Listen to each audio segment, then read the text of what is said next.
Bon vendredi tout le monde, bienvenue à cette deuxième émission de Histoire de passer le temps. Avec vous pour la prochaine heure, Étienne Lapointe au micro de choc.ca, en compagnie de deux aimables collègues cette semaine. Tout d'abord, Anne-Frédérique Morin. Bonjour Anne-Frédérique. Coucou. Oups. Attends un peu, je pense que t'as pas le bon micro, pardon pour la fin. Ça va bien? Ah, excellent. Bon, j'avais pas levé le bon fait, je m'en excuse. Ah, c'est beau. Bon, donc bienvenue Anne-Frédérique, je m'excuse encore. Et aussi, pour la première fois cette saison, Amélie Roy-Bergeron. Bonjour Amélie. Bonjour. Comment vas-tu? Ça va très bien. Je suis très contente d'être de retour cette saison-ci. Ben, ça nous fait plaisir, bien entendu, d'être avec toi encore une saison de plus. Aujourd'hui, à Histoire de passer le temps, un programme assez chargé. Tout d'abord, moi-même, je conclurai l'émission en parlant de hockey, hein? Comme si la Coupe du Monde commence demain, ça intéresse tout le monde. Amélie qui va nous parler un peu de la place Jacques-Cartier, si je ne me trompe. Exactement. Et voilà. Et pardon, Anne-Frédérique qui, elle, va nous parler des relations internationales du Québec avec Cuba. Québec-Canada et Cuba, profitant de la visite de M. Couillard qui était là cette semaine. Et si je ne me trompe, Anne-Frédérique, tu as encore des bonnes nouvelles à nous annoncer pour ouvrir tout ça. Des belles nouvelles dans le monde de l'histoire cette semaine. Dimanche prochain, le 18 septembre, il y a une journée porte ouverte qui va se tenir au Musée commémoratif de l'Holocauste de Montréal. C'est super. L'entrée est gratuite, puis en plus, vous allez pouvoir rencontrer un survivant de l'Holocauste. Mardi, le 20 septembre prochain, c'est la plus grosse journée de la semaine. Je sais pas pourquoi. Le mardi, c'est la journée en histoire. Le matin, à 8h30, à Sherbrooke, il y a le lancement du livre « Décolonisation et construction nationale, Afrique, Asie et Québec » sous la direction de Patrick Damé puis de Pascal Escalon-Chouinard, qui est doctorant, lui, à l'Université de Sherbrooke. Si vous êtes dans le coin, ça vaut peut-être la peine, même si c'est à 8h30 le matin. Si vous partez de Montréal, partez tôt. C'est ça. C'est au sens contraire du trafic. Oui, c'est ça. Fait que ça va vite traverser le pont Champlain à cette heure-là. Il y aura peut-être pas de vin d'honneur après, mais peut-être un petit café. Oui, c'est ça. Une petite collation, un petit muffin. Plus tard dans la journée, là, à 14h, je vous en avais parlé la semaine passée, mais je vous le rementionne, il y a la conférence de Michael Irish qui est sur la prohibition à Montréal, qui va se tenir au centre Alain Grandbois à Laval, puis ça coûte seulement 2$ pour les étudiants. Donc, ça vaut la peine de traverser la rivière. Aussi, encore toujours le 20 septembre, à la Grande Bibliothèque de Montréal va se tenir le début d'un nouveau cycle de conférences là, à BANQ. La première rencontre va se tenir à 19h. Elle va être donnée par Daniel Pinsonneau, puis animée par Éric Bédard de la Téluc, là, puis va porter sur les filles du roi. Et enfin, le manuscrit, qui est la revue d'histoire du département d'histoire, cherche 2 correcteurs. C'est une super belle façon de s'impliquer dans le milieu, puis c'est une belle équipe. Donc, vous pouvez écrire là... Info à commercial, revue lemanuscrit.com. Merci, Étienne. C'est effectivement une belle équipe. Moi et Anne-Frédérique, on fait partie de l'équipe en question. Et vous avez jusqu'au 14 octobre pour écrire à l'adresse info à commercial, revue lemanuscrit.com pour écrire un petit CV, petite lettre d'intention pour qu'on vous recrute parmi nous. On a besoin de monde et c'est une revue qui se consacre beaucoup à la publication des travaux des étudiants de premier cycle et de cycle supérieur du département d'histoire. Donc, c'est souvent pour plusieurs une première expérience de publication et c'est une vraie publication scientifique et correction externe et tout. Donc, c'est voilà. Du sérieux. C'est du sérieux et ça s'écrit bien sur un CV. Oui. Ceci étant dit, fini pour les nouvelles. Donc, je te cède à nouveau la parole, Anne-Frédérique, et parle-nous donc de M. Couillard qui était en visite à Cuba. Qu'est-ce qu'il est allé faire là? Ben, il est allé justement visiter Cuba accompagné de dirigeants d'entreprises puis d'institutions québécoises là pour aller propager la bonne nouvelle québécoise. Il y a plusieurs médias qui nous ont même appris cette semaine que le premier ministre a rencontré Raúl Castro, le frère de l'autre monsieur Castro. Désormais président depuis que Fidel est C'est ça, un peu trop vieux. Qui est un petit peu vieux et malade là. Il est un petit peu de côté. Qu'est-ce que ça signifie vraiment cette rencontre-là? On l'a pas vraiment su. Les médias québécois ont pas vraiment mis d'accent sur la visite cette semaine, voyant, disons, dans la course à la chefferie du PQ, là, un scoop au continu. Hein? Absolument. Ou Jean-François Lévy qui est un feu roulant de nouvelles propositions originales. Ou Alexandre Cloutier qui se met des fois le pied dans la bouche avec Martine Ouellette. Là. C'est superbe. Ouais. C'est une belle course à la chefferie. Ouais. Peut-être qu'on pourra faire une chronique là-dessus bientôt. Yeah, right. On demandera à Antoine de venir nous en parler. Je voulais vous en parler de la visite de Philippe Couillard à Cuba parce que, justement, puisque les médias n'ont pas parlé, je voulais savoir, en fait, pourquoi cette rencontre-là était quand même importante. D'un point de vue économique, Cuba peut représenter quand même un marché intéressant, là, notamment avec le cuivre, les pièces automobiles, puis la viande, parce qu'ils sont des grands importateurs de ces produits-là. Est-ce que vous savez, vous, qu'est-ce qu'on importe, nous, Québécois, de Cuba? Du sucre? Oui. Du tabac? Du rhum? Du rhum, des cigares. Mais la première chose... Non, je sais OK, pas. c'est même pas le sucre qui est promis? Non. 91% des exportations de l'île vers le Québec, c'est du café. Ah, ben oui. On en consomme beaucoup. Ouais. Ensuite, c'est des cigares, puis ensuite, c'est le rhum. Donc, le sucre fait pas partie des premiers, des 3 premiers produits exportés. Mais le sucre rentre dans la fabrication du rhum. Ouais. Oui, entre autres. Il s'agit, cette visite-là était importante aussi parce qu'il s'agit de la première mission d'un premier ministre québécois en sol cubain. C'est quand même historique, même si pas vraiment de médias nous l'ont appris cette semaine. Puis, il a quand même été reçu par nul autre que Raúl Castro, ce qui pourrait laisser croire quand même à plusieurs, un rapprochement entre les deux chefs. C'est pas des chefs d'État pour Monsieur Couillard, là, mais quand même, c'est impressionnant. Puis aussi le fait qu'un président reçoive un simple premier ministre provincial, c'est aussi... c'est un fait inusité. Oui, vraiment. Ça fait très changement. C'est plutôt généralement soit un ministre de l'économie, un ministre des finances qui va recevoir un premier ministre provincial.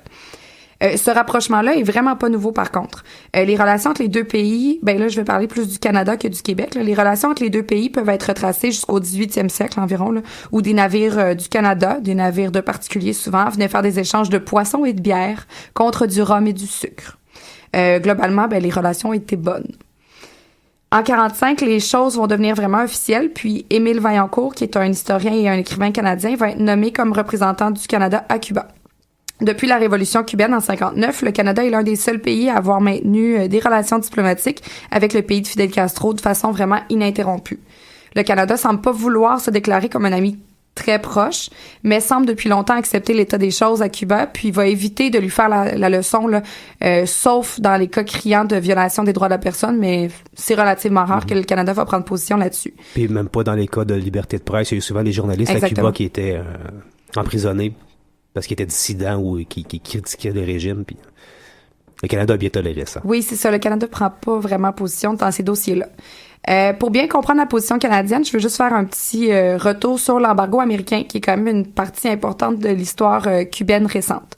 L'embargo des États-Unis contre Cuba, c'est un embargo qui est économique, commercial et financier à l'égard de Cuba par les États-Unis, puis qui a été mis en place le 3 février 62, à la suite de nationalisation massive, là, expropriant des compagnies américaines en sol cubain. En 2016, l'embargo est officiellement toujours en place, ce qui en fait quand même le plus long embargo commercial de l'époque contemporaine. Mais juste un petit détail, la chicane avait pogné un peu avant, bien entendu, avant 62. Oui. Mais c'est Eisenhower qui avait rompu les relations diplomatiques juste avant, dans la période entre novembre et janvier. Fait que juste avant la sermentation de Kennedy qui était déjà élu. Oui. Donc c'est une espèce de cadeau que Eisenhower avait laissé à Kennedy, ça, puis la baie des cochons qui s'en venait au printemps. Oui, ça c'est un beau cadeau. Voilà. Ouais, c'est des belles patates chaudes, ça. C'est le fun. Ouais. C'est gentil, Ike. Les seuls pays occidentaux qui vont pas rompre leur lien avec Cuba, c'est l'Espagne, le Canada puis la France. Donc, tous les autres vont vraiment suivre la ligne américaine là, sur ce dossier-là. Cuba, sous Castro, aura donné au Canada une occasion de démontrer une certaine indépendance par rapport aux États-Unis. En 62, le premier ministre conservateur John Diefenbaker, qui a été premier ministre de 57 à 63, était en désaccord profond avec les États-Unis au sujet de la question cubaine. Un bon exemple de cela va être la crise des missiles. Le Canada a refusé complètement de mettre ses forces aériennes en état d'alerte maximale aux côtés des Américains, ce qui va rendre vraiment plus difficile les relations qui étaient déjà tendues avec l'administration Kennedy. Il faut aussi se rappeler, un petit peu en arrière, là, qu'en avril 59, Fidel Castro a foulé le sol canadien pour la première fois en se rendant à Montréal. Puis ça, tout cela va se passer vraiment juste après le renversement du gouvernement, puis suite à la fuite du pays de Batista, là, qui était l'ancien président. Ça a vraiment pas plu aux dirigeants américains. Mais il est venu aux États-Unis aussi, Castro, à peu près au même moment. Il est passé à New York. Ça n'a pas vraiment plu, ça non plus. Ouais. Le premier ministre canadien, Pierre Elliott Trudeau, a pour sa part été le premier dignitaire canadien, puis l'un des premiers dirigeants occidentaux là, par la bande, à se rendre en visite officielle dans l'île en 76. Il s'est écrié, et ça c'est quand même... ça me fait penser à un autre politicien qui est venu... dans ces années-là. Il s'est écrié devant une foule de 25 000 personnes « Viva Cuba » et a souhaité une longue vie au commandant en chef Fidel Castro et une longue vie à l'amitié cubano-canadienne. Quand même, ça, c'est un beau pied de nez à l'administration américaine. C'est super beau. C'est du beau Trudeau, ça. Oui. Il a offert une aide canadienne de 4 millions de dollars et un prêt supplémentaire de 10 millions par la même occasion. On peut faire un beau petit parallèle aussi avec ses rapprochements avec la Chine quelques années auparavant. Puis le Viva Cuba nous rappelle un petit peu le général de Gaulle qui est venu nous souhaiter un vive le Québec libre. Ouais. Quelques années auparavant aussi. Dans les années 80-90, le gouvernement américain va renforcer l'embargo en passant plusieurs lois, notamment le Helms-Burton Act en 96. La loi qui est dans la même lignée que un peu dans la même lignée que la doctrine Monroe des années disons 1823. Fin 19e siècle, début du 20e siècle, va inclure de nombreuses clauses qui visent toutes à ramener Cuba dans le chemin de la démocratie. Un des articles prévoyait un embargo complet entre les compagnies non américaines et Cuba. Ainsi, des sanctions étaient prévues par les États-Unis contre ces dites entreprises qui décidaient de continuer malgré l'embargo. Mais c'était pas des compagnies en sol américain ou peu importe, là, c'était vraiment des compagnies soit chinoises, canadiennes, européennes. Puis ces sanctions-là étaient dirigées vers eux. Certains dirigeants d'entreprises étrangères, mais résidant aux États-Unis, et certains ayant même la nationalité américaine, se sont vus être obligés de quitter le pays. Wow. Donc, c'est vraiment des sanctions qui ont été très, très fortes. Au Canada... En quelle année, ça, déjà? Ça, c'est en 96, oui. Donc, sous Clinton, en plus, qui était relativement oui, puis Clinton, à la fin de son mandat, va revenir un peu sur ces lois-là. Parce que si je ne me trompe pas, c'est ça, à l'époque, il y a une majorité républicaine au Congrès, fait qu'il est un peu poigné à être un peu docile, voilà.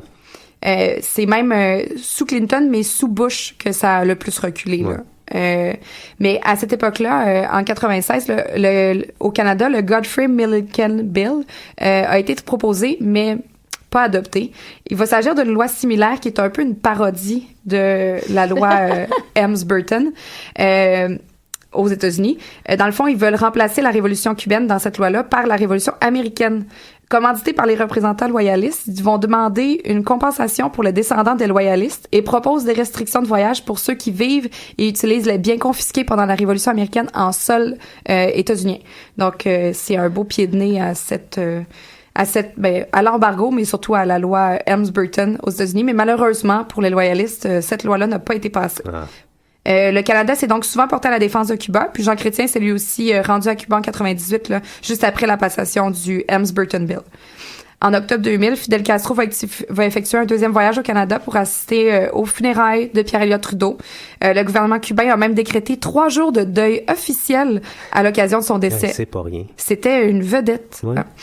Rendant hommage à juste une fois? Non, il est allé 2 fois. Il est allé en 59 au Canada, puis non, Trudeau, il est allé une fois, il me semble. Oh, j'ai aucune. De façon officielle. Oui, c'est de façon officielle, il me semble qu'il est allé juste une fois, mais ils sont restés en très bon contact. Oui. Il est peut-être allé passer ses vacances-là annuellement. Oui, possible. Peut-être. Puis on note aussi que ça avait beaucoup fait parler au funérailles de Trudeau, c'est en tout cas, il avait réussi à réunir Jimmy Carter, ancien président américain, et Castro à ses funérailles, donc ils se sont parlé de manière informelle pour la première fois de leur vie. C'est une image d'anthologie, ça. Oui. Absolument. Et si je me rappelle bien, Fidel Castro était porteur du cercueil de... Ah, ça se peut, je m'en souviens pas. C'est pas peu dire. Je me souviens de Justin qui avait dit « Je t'aime papa » en conclusion de son homélie, c'était cute. C'est cute. Rendant hommage à l'ancien premier ministre Fidel Castro, à l'ancien premier ministre canadien, Fidel Castro va déclarer que Pierre-Éliott Trudeau avait à tout moment démontré son amitié et sa sympathie à Cuba en maintenant de manière ouverte la fermeté de ses positions. Donc, on comprend que ces positions-là sont dirigées vers, disons, le gouvernement américain. Depuis le gouvernement Trudeau père, certaines tensions sont observées, notamment là, en mars 99, le Canada, de concert avec d'autres pays, va dénoncer le procès et l'emprisonnement de 4 Cubains pour dissidence politique. Puis ça reste vraiment minime, là, les pressions qui vont être faites. Les relations sont donc toujours vraiment bonnes entre les deux pays, puisque plusieurs entreprises canadiennes sont allées s'installer au cours de ces années-là, puis souhaitent toujours aller s'installer à Cuba pour faire des affaires. La levée progressive de l'embargo américain va permettre l'entrée des investissements américains, puis là, il y a plusieurs pays qui commencent à se bousculer pour être présents sur l'île avant les Américains, ce qui peut un peu faire peur là à des investisseurs canadiens qui sont déjà établis là-bas. Là. Amélie, tu me parlais d'une entreprise avant l'émission. Les ameublements Elvis qui sont situés sur la rue Papineau, au coin de Mont-Royal. Il y a toujours une chanson d'Elvis qui joue en boucle. Il faisait des affaires d'or en envoyant des électroménagers usagés à Cuba, parce qu'en fait, ils accumulent tellement d'électroménagers que le magasin ne fournit pas à les vendre. Okay, à ce point-là. Donc, ils les mettent dans des conteneurs, les envoient à Cuba. C'est une façon d'écouler le stock et de vendre des trucs pas trop chers. Puis ben là, en fait, avec l'ouverture, avec la fin de l'embargo, j'imagine que la valeur des électroménagers qui viennent du Québec par rapport à des électroménagers qui peuvent venir de juste l'autre côté de en Floride, du par petit exemple. Détroit, ben c'est ça va être beaucoup plus rentable pour eux d'importer des électros de là que de jusqu'ici. Effectivement. Elvis va être obligé de baisser ses prix. Ben c'est vrai que c'est quand même cher pour de l'usager. Chez Elvis, oui. Bon. Ben, je peux pas vous dire, à Québec, il y en avait pas d'Elvis. On mettra sur Papineau au coin de Montréal. OK. Oui. Une destination à voir. Absolument. Oui. Il doit encore avoir un Elvis dans la vitrine. Oui, il y en a plusieurs. Et voilà. Juste comme ça, pour terminer ça en beauté, il y a même nos fromageries qui veulent faire partie de ce beau mouvement-là d'aller s'installer à Cuba pour faire des affaires. La fromagerie Bergeron souhaite exporter son fameux fromage en grains afin que les nombreux touristes québécois, canadiens et internationaux soient pas déçus en recevant des frites couvertes de sauce, parce que présentement, ce qu'ils reçoivent quand ils commandent une poutine, ce n'est que du fromage râpé. Non, ça c'est non. C'est non.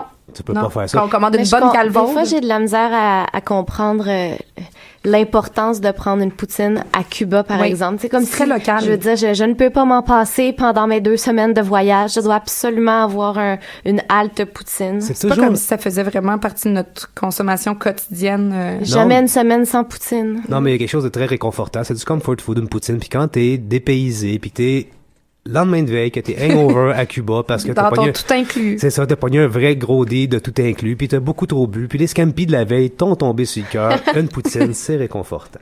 Ben merci beaucoup. Ça fait plaisir. J'espère que vous avez bien appris des belles choses. Oui, ben on souligne aussi qu'il y a des relations touristiques sont très fortes aussi entre Québec, le Québec et Cuba. Il y a beaucoup de gens qui se rendent là-bas pour leurs vacances, bien entendu. Et pour déjà donner goût un peu de l'hiver et des vacances, on va prendre une petite pause musicale avec Seigneur Coconut et une reprise de Daft Punk qui s'intitule Around the World. On se reparle dans à peu près 2 minutes et demie. À tantôt.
Rebonjour à tous et à toutes, de retour à Histoire de passer temps. Étienne Lapointe au micro en compagnie d'Anne-Frédéric Morin et de Amélie Roy-Bergeron sur choc.ca.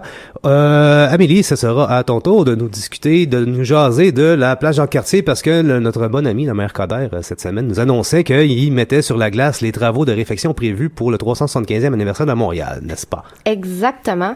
En fait, je vais revenir dans le passé. Je vais revenir sur les usages de cet espace. Tout d'abord, juste une brève mise en contexte. La plage Jacques-Cartier, c'est cette mince bande piétonne qui relie en fait deux pôles du Vieux-Montréal, c'est-à-dire le pôle de l'Hôtel de Ville, de la rue Notre-Dame et de la place Vauquelin. Ensuite, c'est une bande pédestre qui descend en bas pour rejoindre la rue de la Commune et le Vieux-Port. Alors, la plage Jacques-Cartier, au lieu de la caricature de coin de table et de vente de petits inukshuk en pierre à savon, cherche à se transformer. Tout semblait se diriger vers un réaménagement de l'espace pour le glorieux 375e anniversaire de Montréal. Et 105e du Canada. Oui, on le souligne jamais. Non, faut pas l'oublier, 105e. Mais le maire Denis Coderre a annoncé ce mardi avoir mis le coûteux projet de 5 millions de dollars sur la glace devant le peu d'entrain des soumissionnaires. Parce qu'une seule proposition avait été soumise, elle était trop chère et elle ne respectait pas les conditions de base. Alors, aviez-vous entendu parler de ce fameux projet de réfection qui avait été publicisé cet été? Vaguement, mais j'ai pas suivi le dossier de manière assidue. Alors, comme vous le savez peut-être, la plage Jacques-Cartier est bordée de bâtiments patrimoniaux construits au courant du 19e siècle.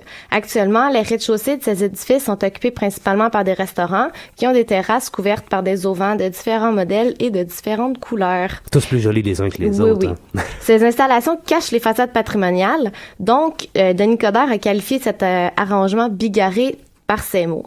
Honnêtement, c'est laid. Alors, sacré Denis. Cet été, la Ville de Montréal a donc déposé un plan d'aménagement qui proposait, d'une part, de dégager les façades en déplaçant les terrasses vers le centre de la place, mais aussi d'installer en fait des grands auvents permanents chauffants et rétractables, et tout cela aurait été installé aux frais de la ville. Donc ça permettait d'uniformiser les terrasses et d'assurer que en fait la place puisse être utilisée peut-être après la dernière semaine d'août, quand qu'elle puisse quand même être utilisée pendant les temps d'automne, où est-ce qu'on a besoin juste d'un petit réchaud pour être quand même bien sur les terrasses.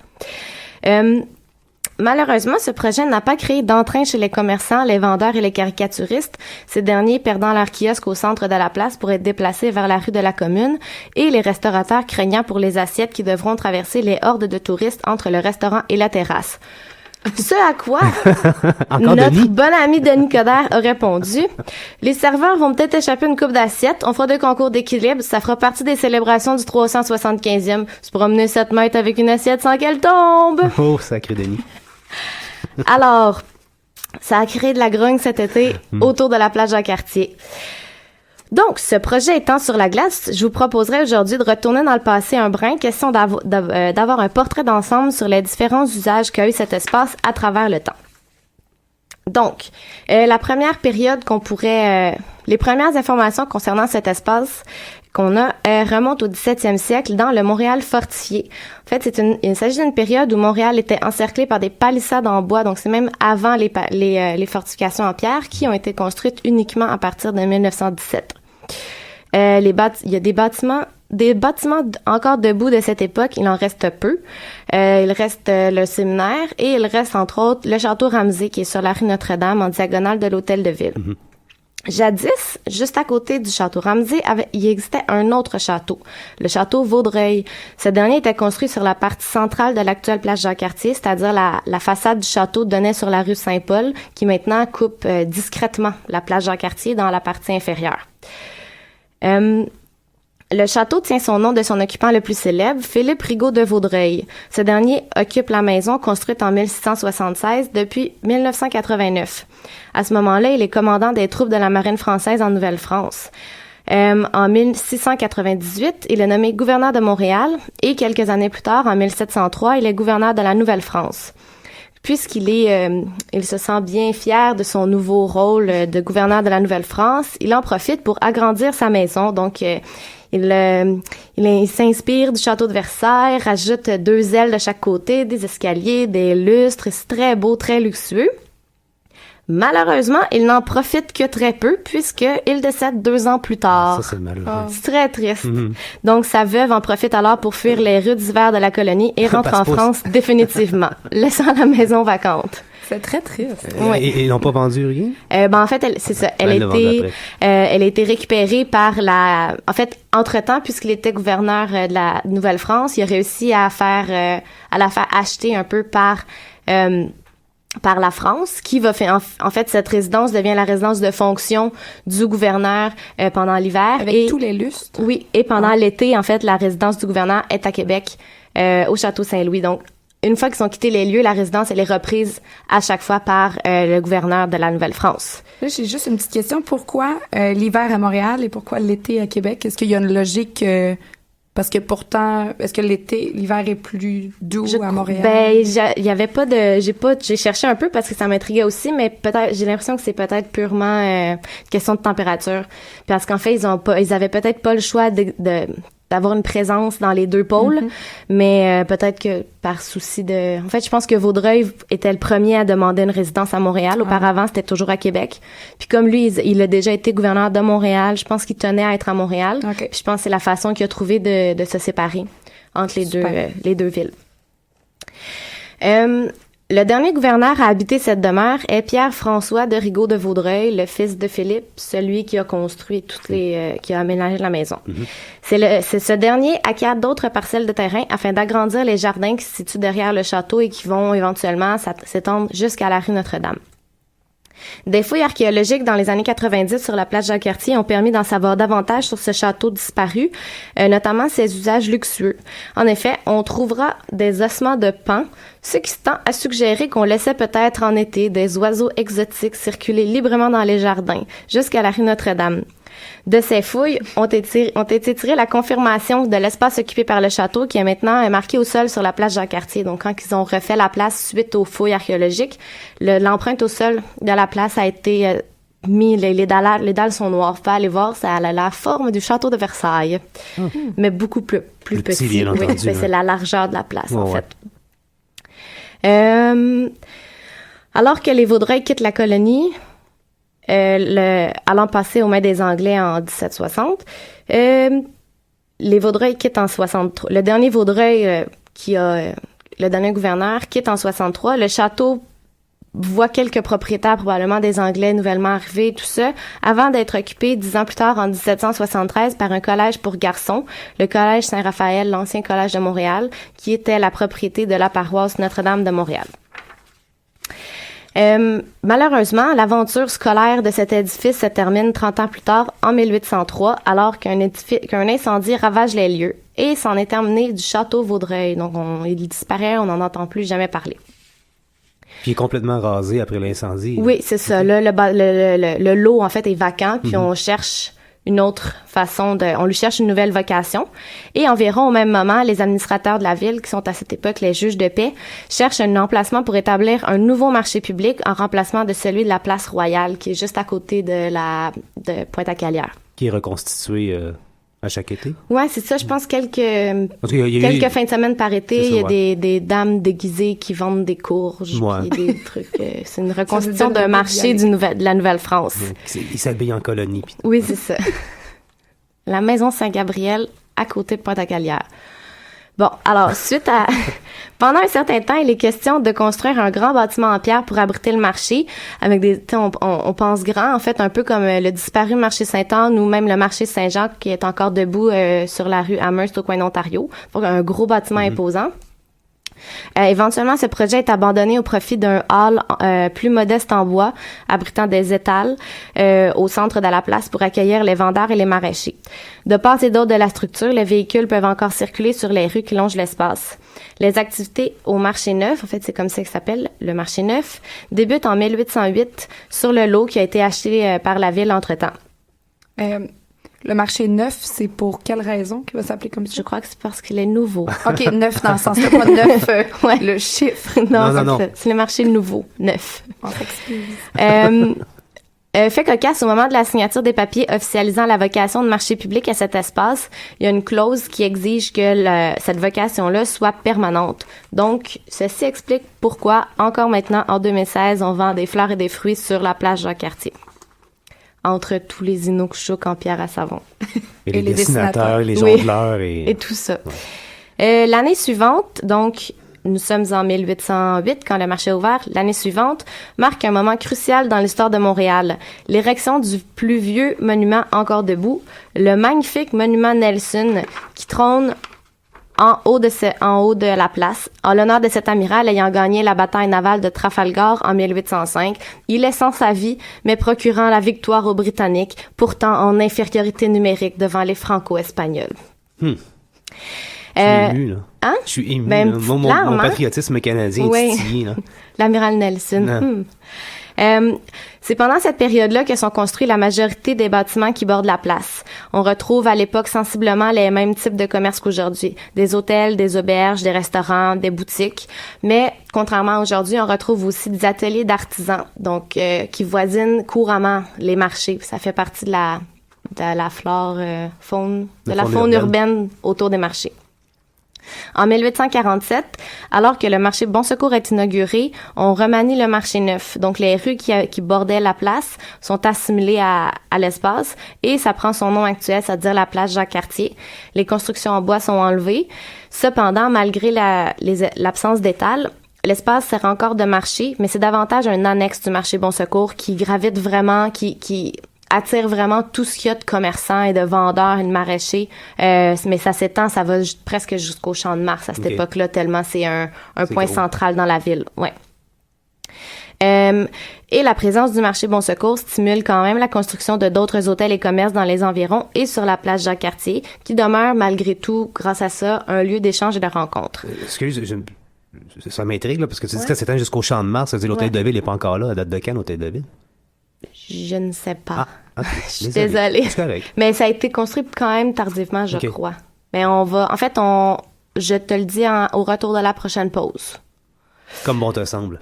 Ouais. Et en fait, en hiver, quand c'est un peu plus difficile de faire des étals à ciel ouvert, ils installaient parfois une grande construction en bois sur lesquelles on pouvait glisser jusqu'en bas, jusque sur le bord de l'eau. Le milieu du 20e siècle représente un moment charnière, non seulement pour la place Jacques-Cartier, mais pour le Vieux-Montréal au complet, en fait. Le déplacement des populations qui résidaient jadis dans le Vieux-Montréal vers des zones périphériques, que ce soit le plateau Mont-Royal, mais même on peut aller jusqu'à la Rivière-des-Prairies, tout cet espace-là commence à être habité beaucoup plus, mais aussi, on pense aussi aux banlieues ça commence à prendre beaucoup plus d'importance. Ça fait une baisse du besoin pour un marché public dans le Vieux-Montréal. Donc, en 1963, le gigantesque marché central de Montréal, le fameux marché Bon Secours, qui quitte les lieux pour aller s'établir beaucoup plus au nord, au marché central qu'on connaît sous ce nom-là actuellement. La prolifération des automobiles amène la place Jacques-Cartier à devenir partiellement un stationnement et même ce qui est maintenant les jardins du Château Ramsay juste à côté, en fait, c'est aussi un stationnement juste devant l'hôtel de ville. On met toutes nos voitures là. En 1966, on procède à un réaménagement de la place ainsi que de la place Vauquelin juste en face. On installe des fontaines à Vauquelin et un marché de fleurs sur la place Jacques-Cartier. C'est à ce moment-là que cette place-là devient résolument un endroit public, une place publique où est-ce que le marché de fleurs fait office de respect à la clause de 1808 et les amusants publics, les vendeurs, les artistes commencent à affluer pour amuser, divertir et servir les Montréalais et les touristes. Dans les années 90, la place est fermée à la population pour permettre à des archéologues de procéder à des fouilles d'envergure. Ils vont y trouver les vestiges du château de Vaudreuil, évidemment, mais aussi des traces d'un aménagement autochtone qui représente, en fait, l'usage le plus ancien jamais découvert pour cet espace-là. Et aujourd'hui, les vendeurs maraîchers ont été remplacés par des vendeurs de babioles et les touristes ont remplacé les Montréalais venus faire leurs courses. Les restaurants et les hôtels, témoins des années qui ont passé, ont conservé leur vocation depuis plus d'un siècle et rappellent aux visiteurs le passé commercial de cette place aux multiples vies. C'est bien beau, mais merci. L'aménagement autochtone, on sait c'est quoi? C'est un petit village. Il a pas été là longtemps. C'était plutôt temporaire, mais ils ont quand même retrouvé des indices qui permettent. Parce qu'au début, ils croyaient que c'était un simple passage. Puis ils ont trouvé des trucs qui signifiaient, qui représentaient plus qu'un simple chemin. Là. Pas juste un mode de vie nomade. Non, c'est ça. C'était probablement sédentaire, pas très long, là, parce que c'était pas des installations qui ont laissé beaucoup de traces, mais c'était plus que juste un chemin de passage. C'était quand même un établissement. Sait c'est quel... Non. Quel bande, quelle tribu? J'ai pas poussé jusque-là, mais c'était il y avait très peu d'informations, j'en ai cherché quand même un peu, puis j'ai l'impression qu'ils en ont pas fait grand cas à cette époque-là quand ils ont trouvé les trucs, ils ont trouvé le château, ça a été magnifique, ils en ont parlé beaucoup. Pour le reste, j'ai l'impression qu'ils en ont pas fait beaucoup la publicité, fait que c'est difficile de trouver des infos là-dessus, mais ça m'a aussi ça a piqué beaucoup ma curiosité aussi, fait que je pense que je vais faire des recherches là-dessus, on y reviendra peut-être un autre... Une fois qu'ils ont trouvé ça, ils ont tout simplement remblayé, puis ils ont mis du pavé quand par-dessus, ils ont fini ils ont déblayé toute la place, ils ont fait des fouilles partout, ils ont trouvé des os de paon, ils ont trouvé des J'aime bien ça, les autres pans. Ouais, c'est très, très exotique. Ouais. Puis finalement, ils l'ont refermé, ils ont fait un dallage spécial pour le château, ils ont mis des arrangements, des fleurs, des arbres, et voilà. J'ai une question. La nouvelle place qu'ils voulaient faire, c'était quoi exactement comme... Est-ce qu'il y avait des spécificités qui faisaient que c'était vraiment trop cher? Parce que pourquoi il y a juste eu un soumissionnaire au final qui l'a fait? J'en ai aucune idée. Certainement une illustration du système de collusion. Mais j'ai lu un document aujourd'hui, en fait, ça disait, c'était un peu, ça m'apparaissait un peu rigide comme aménagement, là. C'était on veut des toits en zinc, puis il y avait beaucoup de rappels historiques, comme que, tu sais, ça se basait beaucoup sur des trucs qu'ils avaient vus ailleurs, puis tu sais ça avait un cachet, dans les images qu'ils avaient proposé un peu, il y avait comme un cachet historique, mais en même temps il fallait que ce soit super moderne, que ça soit rétractable, chauffant, patati patata, fait que mais tu sais c'était magnifique, mais au final peut-être que c'était difficile d'amarrer tous les critères qu'ils voulaient avec la réalité de maintenant, là. Puis avec le ça doublé à toutes les prix dans c'est clair, ça doublé à toutes les critiques qu'il y a eu de la part des restaurateurs, j'imagine qu'à un moment donné ça devenait un peu irréconciliable. Voilà, merci beaucoup Amélie pour ce savoureux survol de l'histoire de la place Jacques-Cartier. On va se quitter en musique pour quelques minutes. On écoute Victory Garden du groupe Galaxy 500, ne pas confondre avec le groupe du Saguenay qui portait le nom de Galaxy 500 qui a changé pour simplement Galaxy il y a quelques années. C'est l'album rétro de la semaine sur le palmarès de Choc, donc voilà. Bonne écoute, on se reprend dans 2 minutes et demie encore. À tantôt.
De retour à Histoire de passer le temps, Étienne Lapointe au micro de Choc.ca en compagnie d'Anne-Frédéric Morin et d'Amélie Roy-Bergeron. On vient d'entendre Victory Garden tiré de l'album On Fire de Galaxy 500 qui fait partie de l'album rétro de la semaine sur le palmarès de Choc.ca. Et maintenant, c'est à mon tour de poursuivre avec une chronique saveur sportive, bien entendu, c'est mon champ de spécialisation. Et cette semaine, je profite en fait du début de la Coupe du monde de hockey qui s'ébranle demain en après-midi avec un match entre les États-Unis et l'équipe de l'Europe ou l'Amérique du Nord, je me souviens plus, entre une équipe qui est pas nationale. Une drôle d'équipe. Une drôle d'équipe, voilà. Tu t'aimes pas la Coupe du monde, toi? Pas tout. Pourquoi? Je trouve que c'est pas une belle façon de promouvoir le sport, c'est juste une transposition de la NHL dans ce qu'ils veulent faire connaître, mais c'est une parodie de ce qui pouvait peut-être être fait. Puis c'est très dommage d'avoir une équipe Amérique du Nord moins de 23 ans, une équipe Europe, mais des pays quand même indépendants dans l'Europe. C'est très, très absurde. J'aime pas du tout ça. Mais je ne comprends pas ce concept. C'est absurde. Je t'expliquerai éventuellement, alors ça durerait trop longtemps, fait que je bosserai ma propre chronique, mais je suis un peu d'accord avec toi, puis il y a plein de monde qui est d'accord sur ce principe-là, je vais en parler un peu d'ailleurs. Et donc, comme je disais, je profite de l'ouverture de la Coupe du monde, mais je pensais faire un survol du dernier siècle de hockey international. Finalement, je me suis rendu compte que ça me prendrait beaucoup trop de temps. C'est irréaliste. Fait que c'est fort possible que... aujourd'hui, en fait, je vais m'arrêter au début des rivalités entre le Canada et l'Union soviétique pour éventuellement, possiblement, continuer sur le développement de cette rivalité, arriver jusqu'aux années 90, jusqu'à la chute du régime soviétique, qui a complètement changé, évidemment, la façon de voir le hockey. Et comme tu disais, il n'y a pas grandi, c'est un peu une parodie de compétition internationale. C'est un produit de la NHL où la seule différence, c'est que Sidney Crosby et Evgeny Malkin jouent pas dans la même équipe, plutôt. Ils sont pas coéquipiers, sont adversaires. Mais on doit noter aussi qu'avec l'internationalisation de la bien mal nommée Ligue nationale de hockey, on pourrait avancer que les compétitions internationales perdent un peu leur pertinence. Martin Leclerc, journaliste à Radio-Canada Sport, se demandait la semaine dernière si le tournoi organisé par la LNH ne serait pas en fait une coupe de la cupidité, donc ça rejoint un peu ce que tu disais, et que le seul but serait de faire de l'argent, tout simplement, de vendre des tickets et des produits dérivés. On peut se demander aussi si la tenue d'une Coupe du monde de hockey, la 3e édition depuis 96, la première depuis 2004, ne serait pas un pied de nez à la Fédération internationale de hockey sur glace et au CIO, le Comité international olympique, parce qu'on sait que la LNH envisage de ne pas participer aux prochains Jeux olympiques qui se tiennent en 2018 à Pyeongchang, en Corée du Sud. Depuis 98, année d'admission des hockeyeurs professionnels aux Jeux olympiques, 3 des 6 Jeux se sont tenus en terre asiatique, donc c'est pas très winner en matière de code d'écoute. Il y a eu Nagano au Japon en 98, Sochi en 2014 en Russie et les prochains, donc à Pyeongchang. Si on peut questionner la pertinence de la tenue d'une Coupe du monde en septembre, ouverte presque exclusivement aux joueurs de la LNH, comme le soulignait Anne-Frédéric, et ce, à quelques semaines du début de la saison de la même LNH. Il fut un temps où les équipes de hockey portaient les valeurs et la fierté de leur pays, voire, pour ne pas dire, en fait, de leur régime politique. Et je dois souligner ici qu'au moment où j'ai commencé à écrire la chronique, comme je disais tantôt, je pensais vraiment faire tout les 100 ans de hockey international, parce que ça dure depuis à peu près 100 ans, puis non, j'avais la moitié de la chronique décrite, puis j'étais même pas encore rendu aux années 50, alors voilà. Au Canada, des compétitions internationales de hockey attirent assez peu l'attention du public et des journalistes avant les années 50.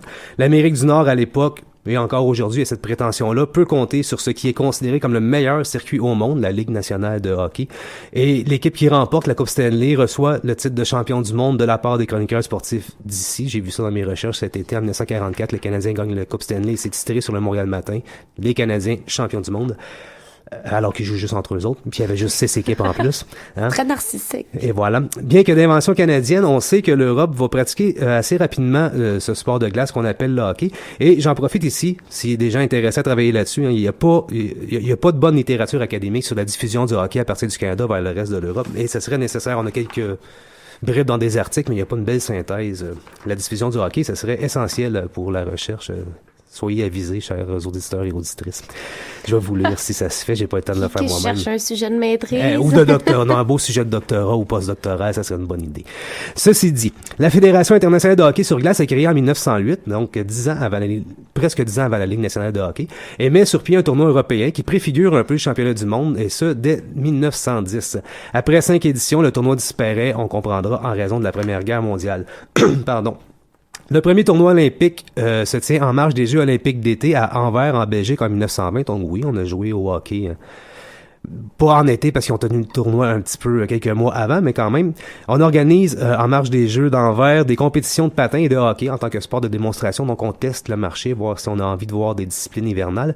Et c'est avec la création des Jeux olympiques d'hiver en 1924 que le hockey devient officiellement un sport olympique. Et en 1930, on crée un championnat du monde qui se tient sur une base annuelle, sauf lors des années olympiques, alors que l'équipe championne des Jeux est aussi par le fait même déclarée championne du monde.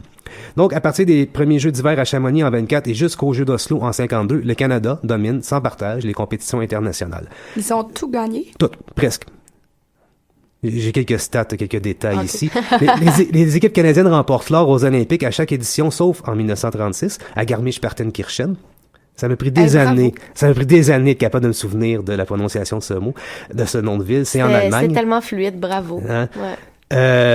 Donc en Allemagne, où c'est une équipe anglaise composée de joueurs qui ont vécu et qui ont joué au Canada. Donc il y a plusieurs...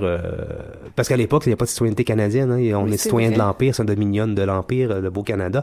Donc il y a des gens aussi qui considèrent que cette équipe anglaise-là est en fait une équipe canadienne. Et le Canada gagne aussi tous les championnats du monde auxquels il participe, parce qu'il y a eu des fois où il participe pas. Pour des raisons que j'ignore, là, je m'excuse, j'ai pas fait de recherche à cet égard-là. À l'exception des Jeux de 33 à Prague, remportés par les États-Unis. Surprise, parce que les États-Unis sont pas vraiment une puissance du hockey avant les années 90. Et aussi en 47, à Stockholm, c'est remporté par la Tchécoslovaquie, qui commence vers la fin des années 40, début 50, à donner un peu de compétition au Canada. Statistique éloquente ici qui illustre à merveille la domination outrageuse des équipes canadiennes. En 1924, lors des premiers Jeux olympiques d'hiver, le Canada, en 6 matchs, va marquer 132 buts et en accorde seulement 3. En 52... Ce sont des machines. À la fin de la domination canadienne en 52, vers la fin, ça n'a pas tellement changé. L'équipe canadienne marque 71 buts, en accorde à peine 14 en 8 matchs. Bref, le Canada perd pas souvent et quand il gagne, il écrase complètement la compétition. Mais le monde du hockey va être violemment secoué lors du championnat du monde de 1954 en mars à Stockholm en Suède. 54, on s'en souvient, c'est en pleine guerre froide. On vient à peine de décréter un cessez-le-feu en Corée. C'est la guerre de Corée qui oppose le Nord et le Sud.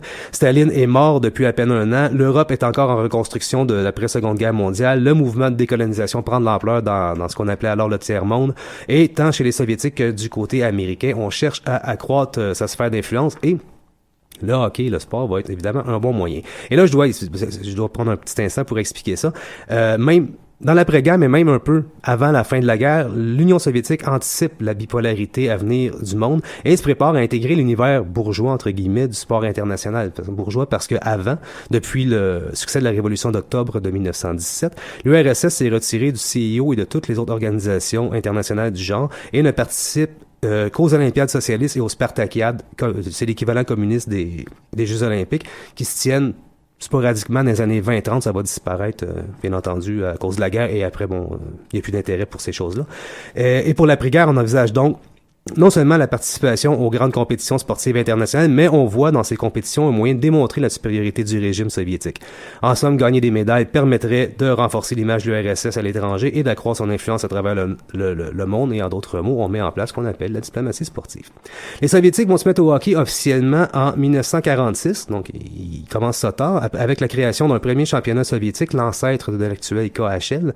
Avant la création de cette ligue, les Soviétiques pratiquaient un sport de glace semblable au hockey, mais qui se pratiquait à 11 contre 11, sur une surface beaucoup plus grande qu'une patinoire de hockey, et avec une balle plutôt qu'une rondelle. Et contrairement aux États-Unis, qui n'ont aucun problème à se déclarer champions du monde de sport, qui sont pratiquement les seuls à pratiquer comme le football américain et le baseball, les Soviétiques ont choisi de se mettre au hockey canadien afin de pouvoir rivaliser avec des adversaires de haut calibre et des battre. Avant de jouer dans la cour des grands, si je peux me permettre l'expression, les Soviétiques vont s'assurer d'être compétitifs, ce qui explique pourquoi ils attendent les Jeux d'Helsinki en 52 pour officiellement entrer dans le Cénacle des Nations olympiques. D'autant plus qu'Helsinki, c'est en Finlande, c'est à côté, donc ils peuvent rapatrier les athlètes à Saint-Pétersbourg après les journées de compétition, comme ça ils évitent les défections politiques. Et toujours dans le but de s'assurer d'être de calibre, l'URSS attend 54 pour faire son entrée au championnat du monde de hockey et quelle entrée.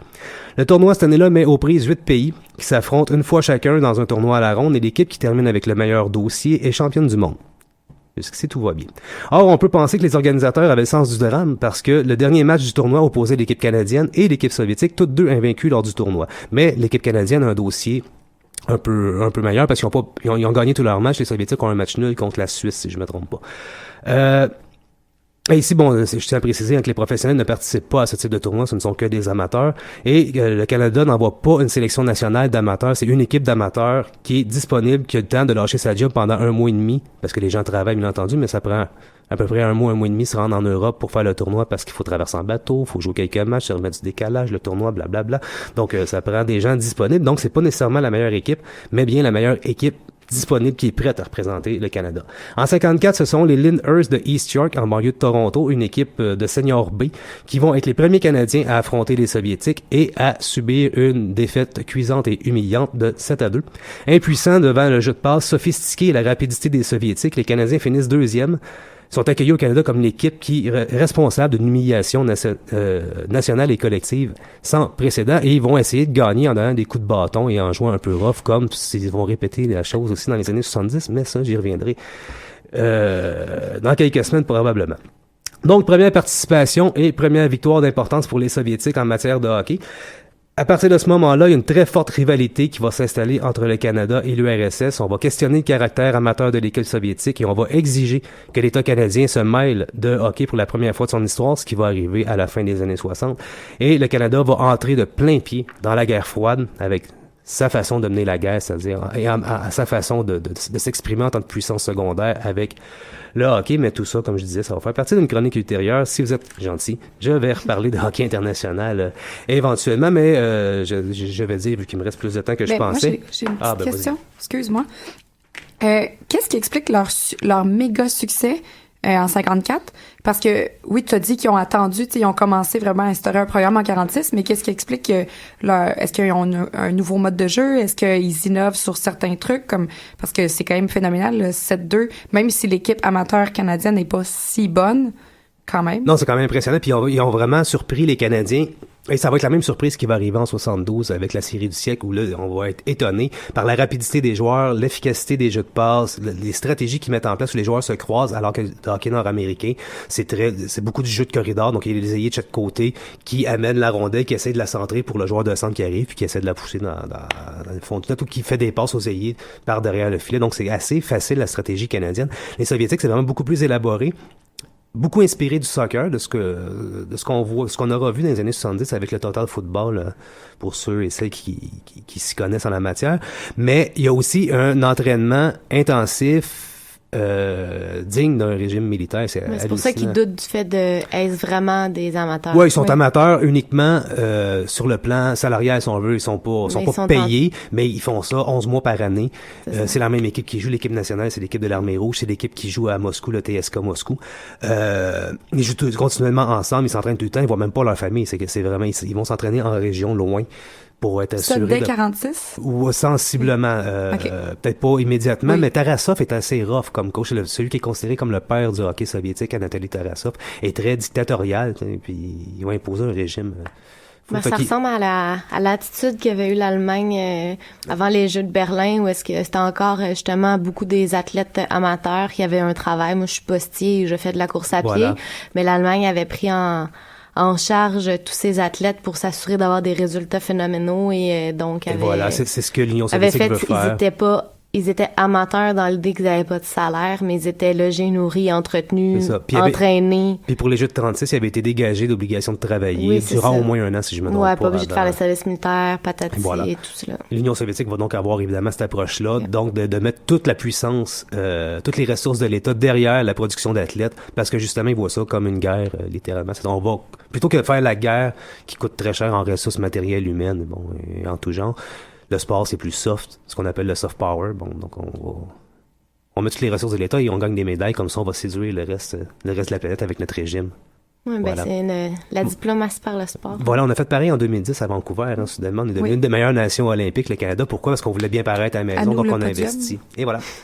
Puis en 2014, c'est We Are Winter, nous sommes l'hiver. C'est un slogan très efficace. Voilà. Donc c'était le hockey. Ben oui. Et c'est pas mal la fin de l'émission aussi, à moins que vous ayez des choses. En fait, je voulais une question rapide. En fait, dans le contexte de la guerre froide, les États-Unis, ça leur a jamais tenté de se constituer une équipe efficace pour pouvoir amener la guerre froide aussi sur la glace, en fait. Le hockey, il n'y a pas de tradition de hockey très forte aux États-Unis, à l'exception du bassin des Grands Lacs puis la côte nord-est des États-Unis. C'est plus que dans ce genre de contexte, ça m'étonne quand même qu'ils aient pas décidé d'ajouter une corde à leur arc. Ils ont l'athlétisme, puis ils dominent déjà en athlétisme dans à peu près toutes les autres disciplines, à l'exception du hockey. Mais en reparlant de hockey international, c'est clair que je vais parler de 1980, du miracle sur glace, la victoire de l'équipe américaine face à l'Union soviétique, qui va ultimement donner la médaille d'or aux États-Unis en pleine guerre froide, mais pendant que les Soviétiques envahissent l'Afghanistan, puis les menaces de boycott. Puis il y a un film de Disney. Puis il y a un film de Disney qui s'appelle Miracle, qui est magnifique. Je vais regarder ça en fait. Tu vas pleurer. Tu vas pleurer tellement c'est beau. Alors voilà, c'était Étienne Lapointe, Anne-Frédérique Morin, Amélie Roy-Bergeron à Histoire de passer le temps. On vous invite à nous aimer, à nous suivre sur Facebook, bien entendu, à nous écrire commentaires, suggestions. Nous sommes ouverts à tous vos commentaires. Comme le chantait si bien l'autre. Et on se reparle la semaine prochaine, même heure, même poste. L'émission va être disponible en podcast, donc on vous invite à nous écouter. Est-ce que tu as des détails si ça va être disponible sur iTunes? Ça va prendre 5 épisodes avant qu'on soit une série, donc mais on va vous tenir au courant. Donc, il faut les télécharger sur le site de Choc. Voilà. Excellent, merci. Mais dans quelques semaines, ça va être disponible par abonnement. On va vous aviser, soyez à l'affût. Et voilà, donc on se reparle la semaine prochaine. À bientôt. Bye. Bye. Pourquoi j'ai dit bye?